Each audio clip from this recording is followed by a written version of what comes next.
C'est fini les jeux vidéo, les goods, les figurines, etc. On va parler des vraies choses qu'elles sont bien dans la vraie vie, c'est-à-dire les livres et notamment les jeux de rôle. Et je suis notamment avec une spécialiste francophone du jeu de rôle, Hélène. Nous sommes à Jimbocho, c'est ça? Oui. C'est le quartier des livres, quelque part. Un truc très sympa à visiter où il n'y a pas encore trop de touristes du coup, parce qu'ils sont en japonais, les livres. Il y a un peu de livres en anglais, en français, en chinois, etc. Mais en général, c'est beaucoup de japonais. C'est parti pour un quartier inédit dans cette émission. Bienvenue dans Japon Investigation.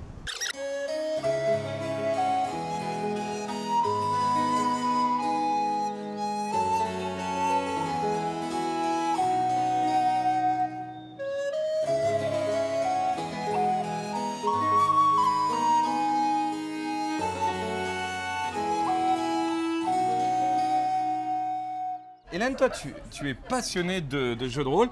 Et quand tu arrives au Japon, c'est pas évident de jouer à des jeux de rôle. On parle de jeux de rôle physique, hein. On parle pas de Xenogears Final Fantasy. C'est ça, je suis arrivée et en fait, j'ai dû quitter du coup mes amis, mon groupe de jeux de rôle, de la fac, etc.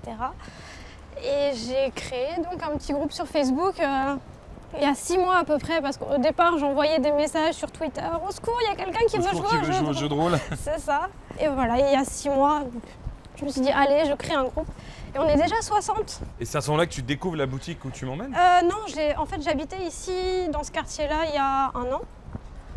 Et en fait, c'était en me baladant au hasard comme ça, j'ai trouvé une boutique. J'ai trouvé d'abord un Warhammer.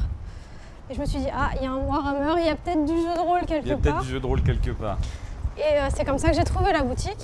Hélène, on y est, c'est cette boutique cachée, puisqu'en fait, c'est même pas au rez-de-chaussée. Donc si tu sais pas où c'est, genre tu sais pas où c'est, quoi. Il n'y a pas d'embrouille, il n'y a pas d'histoire. Voilà, tu sauras jamais si on ne te dit pas. Ça s'appelle Shosen.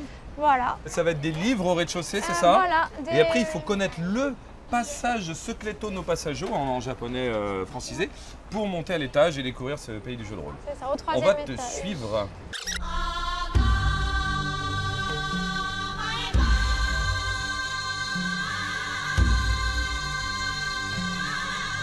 Il faut savoir parce qu'en plus, même quand tu es au bon étage, c'est même pas genre tout de suite. Ah non, non, genre il faut savoir. C'est loin, loin, loin, loin. Là on arrive, donc déjà faut quand même l'avoir trouvé. Et une fois qu'on l'a trouvé, donc il va y avoir pas mal de magic comme d'habitude et plein d'autres trucs. Voilà, là c'est la partie des livres traduits en japonais. Donc avec les Donjons et Dragons, la 4e édition en japonais. Donc ils jouent au grand classique, Donjons et Dragons, ça existe aussi ici. Donc ça c'est les livres traduits en japonais. Hein. Voilà. C'est quand même la folie divine. Hein. Si vous êtes fan de jeux de rôle, j'ai dit Hélène, tout ça c'est de l'anglais. Oui, tout est en anglais et il y a de tout. Enfin, bon, qu'est-ce que toi tu aimes là-dedans? Si tu devais nous donner des petits conseils pour les gens qui sont au Japon ou en France, qui n'ont pas commencé le jeu de rôle, qu'est-ce que tu conseillerais? Pour commencer. Allez, en fantasy. Donjons et Dragons, c'est un bon classique. C'est carré. Ah, mais t'as le guide du maître, t'as le guide des bêtes, t'as quand même 50 000 guides à acheter. Il y a un starter set. Ah, voilà. Alors du coup, ça c'est un starter set Donjons et Dragons. Tout ce que vous avez besoin de savoir, évidemment, pour commencer à jouer à Donjons et Dragons. Il y a quoi apparemment dans un starter set? Il y a les dés, il y a les personnages déjà tout faits, une histoire déjà toute faite, et tout pour commencer déjà à jouer. Hein. Donc on peut, sans y passer 5-6 mois, on peut se faire relativement vite plaisir à Donjons et Dragons, c'est ce que tu dis. C'est ça.